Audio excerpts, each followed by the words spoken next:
Hey guys, Probo1701 here, and today we're going to be talking about the 10 episodes of the modern Doctor Who series that I would like to have if I was trapped on a desert island and for some reason still had electricity and television. Now, I've already done my list on the top 10 classic Doctor Who stories I would like to have in this situation, so check that out. Check that out if you haven't yet. I'll have a link to that in the description below. But today we're going to look at the modern series, so everything 2005 and onward, that if I could choose 10 stories from Doctor Who that I would like to have to watch. And again, these aren't in any kind of order, so it's not like a worst to best or anything. These are just the 10 stories, and I'm just going to give them in the order that I thought of them. So I guess starting with number 1 would be Dalek. This is my favorite Christopher Eccleston story. It's one of my favorite Dalek stories. It's easily the best modern series Dalek story. It's a lot of fun. The Ninth Doctor's really good here. The Dalek's really good here. All of the guest actors are really good here. I absolutely love this one. It is essential Doctor Who viewing. Number 2 on the list is School Reunion. Now, when I did my original Desert Island list where I took just one story from each Doctor, this was my 10th Doctor story that made it on the list. It's a lot of fun. It's got Sarah Jane back. She's my favorite companion. And her and Tennant hit it off so well. They have such good chemistry that even if you haven't seen the classic series, you can feel the kind of connection that Sarah Jane and the Doctor have and understand that they were once really close. Plus, we have K9 back, and I love K9. So this one is also essential Doctor Who viewing. Number 3 on the list is The Girl in the Fireplace. I just did a review on this recently. Talked about how it's actually my favorite story of Season 2. Even more so than School Reunion. It's just a beautiful, beautiful episode. Well written. Well directed. I really enjoy it. Check out my interview on that if you want to know more about it in depth. Number 4 is The 11th Hour. This is my favorite Matt Smith episode. I think it's quite possibly objectively the best regeneration story ever told. From an objective standpoint, I love that the 11th Doctor just hits the ground running here. He really doesn't take much time to get going. He just, boom, he's going from the go. Really good. I think it's Matt Smith at his best. And I definitely think anyone who is interested in getting into Doctor Who, this is a perfect jumping on point. Number 5 on the list is Day of the Doctor, the 50th anniversary special. It's a lot of fun. Drags in a little places. The pacing's a little off here. It's a little bloated.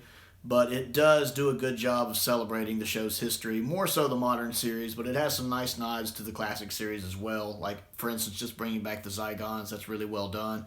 All of the cameos and stuff in it are wonderful as well. It's just a great celebration of Doctor Who, and it's something I would definitely want to be able to view over and over and over again. Number 6 on the list is Thin Ice, which is probably my second favorite Capaldi story behind Heaven Sent. I love Thin Ice a lot. I think it's a bit underrated, and it's a lot of fun. It's really nice seeing a good historical here, and I really like watching him and Bill learn to get along with each other, and Bill kind of realizing some of the truths about him. Plus, I just love watching the Doctor punch that guy. All right, we're going to be diplomatic, and he just ends up hitting the guy. It's wonderful. It's a fantastic episode. Give it a watch if you haven't. Number 7 on the list is Twice Upon a Time. I actually really like this one. I think it's very underrated. I think it's a perfect finale for the 12th Doctor.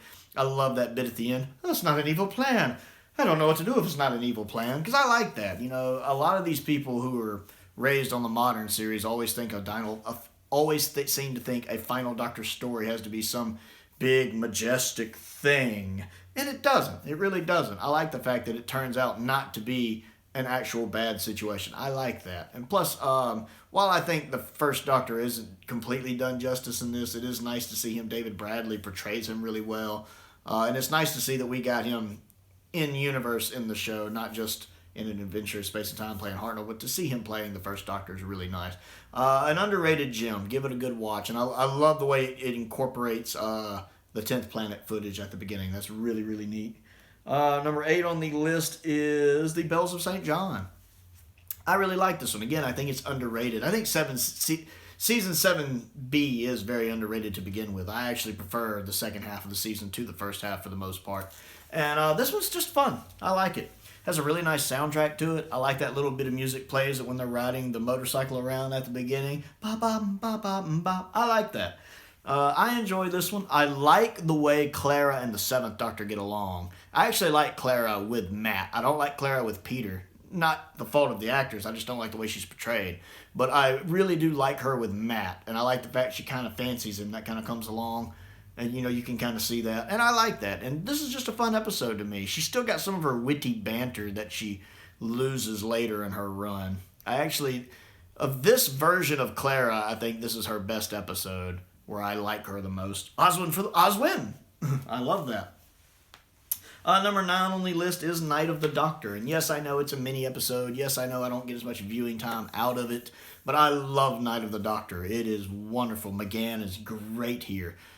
Gives us a good look into the events of the Time War and see kind of just how bad things were got. At least I'm not a Dalek. Who can tell the difference anymore? It might only be like 7 minutes long, but it's amazing. And it is something I would enjoy being able to watch over and over and over if I was on a desert island. And number 10 on the list, following along with that, is Time Crash. I love Time Crash a lot. Again, I know it's only 7 or 8 minutes long, but I like Davison's Doctor. Especially when I was a kid, Davison's Doctor was my favorite when I was little because I had long blonde hair that kind of parted like his, so I really identified with him. I especially loved Tennant during his run. So to see two Doctors, I was really, at one point or another, had both been high on my list together. And I love the writing with it. I love the banter. I love the fact that it's not just the two characters talking to each other, it's the two actors talking to each other, really. It's just a lot of fun, and I love going back to rewatch it. So those are the top 10 modern Who stories I would like to have on the list. Now, it's not my top 10 favorite stories. There's a lot of them I like. I just wouldn't put on the list because if I'm alone at night on a desert island, I don't want to watch a lot of the more horror aspect ones. Like I wouldn't want to watch Blink. I wouldn't want to watch The Library two-parter. Anything that might have me spooked and looking over my shoulders, I wouldn't want. So that's why it's not on the list. It's definitely not my top 10 favorite list. It's just the top 10 that I would want on a desert island. So what is your list? What do you think? What are your top 10 favorite stories from the modern series if you were trapped on a desert island? Comment down below. Let me know what you think of my list. I always enjoy interacting with you guys. Plenty of other things to do. Click the like button. Click the subscribe button. Click the bell for notifications. I have started a Patreon page if you're interested in contributing to that and help steer the direction of my channel with video requests. Most importantly, though, stay safe out there. Thank you for watching.